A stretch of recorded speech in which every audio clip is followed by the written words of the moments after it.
Le délai est court, mais après tout, on trouve des fois que le débat politique traîne en longueur. Au moins cette fois-ci, on ne pourra pas nous faire ce reproche. Pas de doute là-dessus. À moins de 3 semaines du premier tour de la primaire de la gauche, la campagne semble enfin être lancée.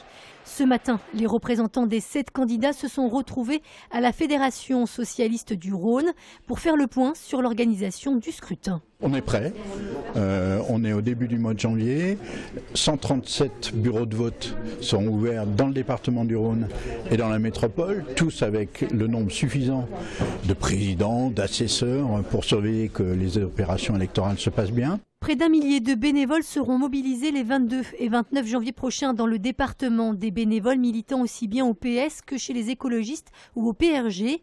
Une condition sine qua non de cette primaire qui se veut le reflet des différents courants de la gauche. Au niveau de la Fédération du Rhône, le Parti radical de gauche n'a jamais eu autant de jeunes et on a eu un vrai engouement là, sur ce mandat.